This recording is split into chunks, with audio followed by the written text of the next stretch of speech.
Hi everyone, welcome back to another episode of the Play On podcast, Hurling edition. In this part, me and Luke are going to have a look at the qualifier which took place between Waterford and Laois. Waterford winning the game by 3 goals and 23 points to 2 goals and 21.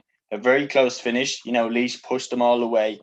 A team which has had, apart from the Antrim victory, a bit of a disaster of a year under Cheddar Plunkett, but, they showed real heart and real courage in this game and really put it up to one of the best teams in the country.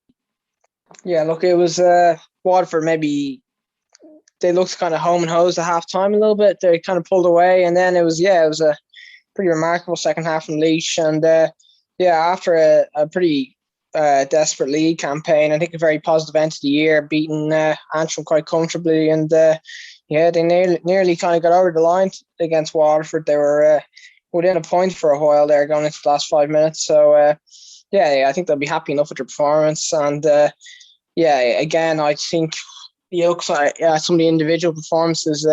Once again, Paddy Purcell man of the match 2 games in a row. He scored a goal for there. Chad Dwyer 2 points as well. PJ Scully with 10. Like, they played very, very well. So I think they'll be very happy with their performance and probably showed up a few vulnerabilities in Waterford. Yeah, definitely. And Waterford, not looking as strong as they, have looked over the last couple of years, particularly last year. They look like a very, very solid team. What positives do you think Waterford are going to take out of this game? Well, there's probably not many. I think they, I suppose, they'd be delighted Conor Prunty's back. And Prunty was probably their best performer in the day. But other than that, there wasn't a whole lot, to be honest. The forwards didn't look too great. The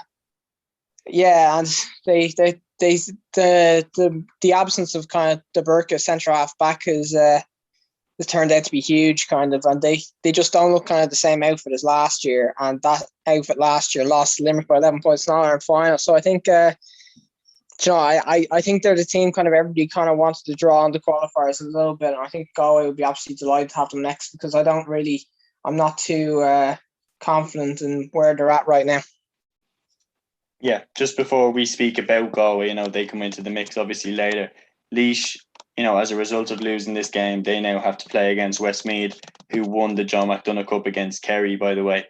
But as a result of Westmeath winning the John McDonagh Cup, now they have to play against Laois for a playoff of who plays in the All-Ireland Hurling Championship next year.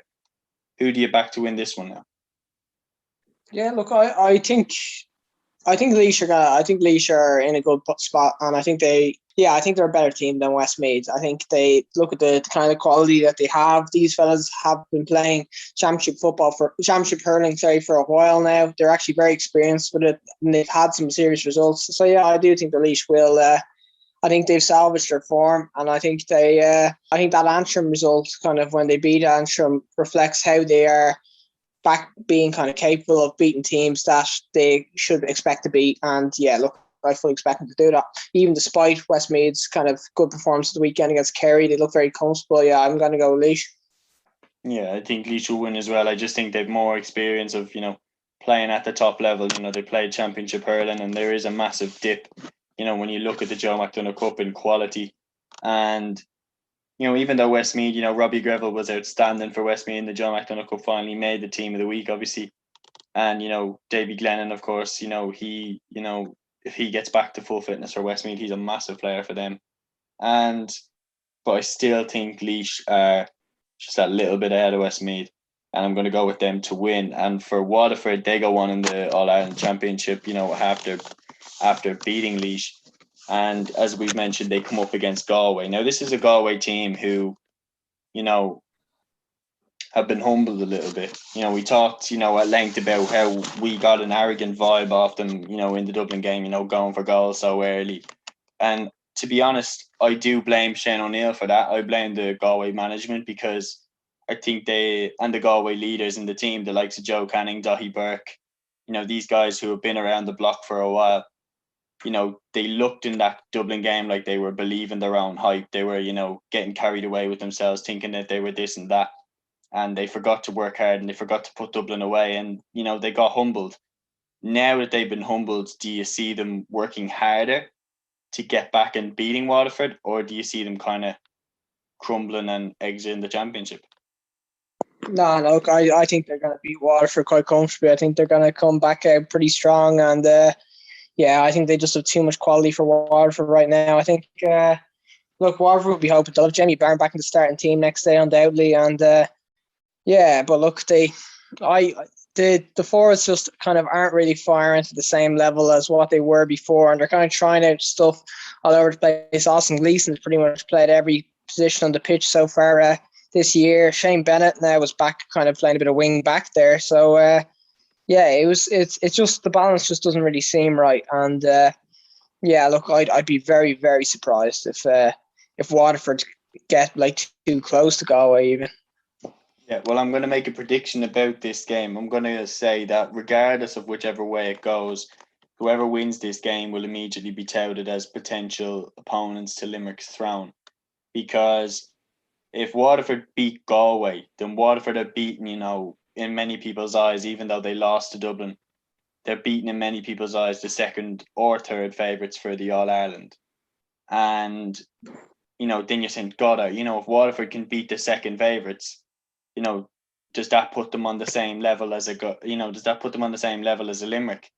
And then on the other side, if Galway win, I can see Galway battering Waterford and laying down a real statement of intent, and then people will start hyping Galway up again. But this time, if Galway do batter Waterford, Shane O'Neill and the captains in the Galway dressing room have got to learn from the mistakes they made going into the Dublin game and treat every opponent with respect and play hurling. Don't try and put up a cricket score.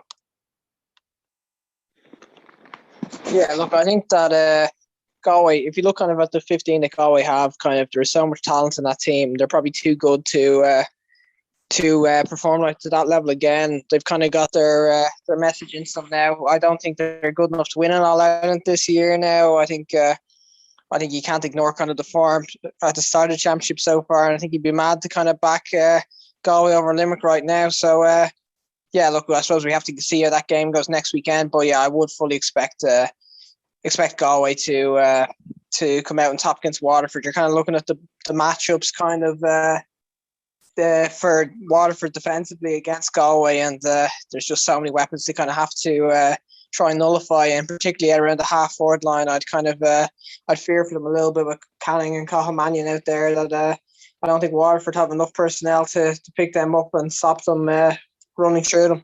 All right, and we're also picking Laois to beat Westmeath to maintain their All-Ireland Championship status. So that is our review of the Waterford versus Laois game and our preview of the Waterford versus Galway game.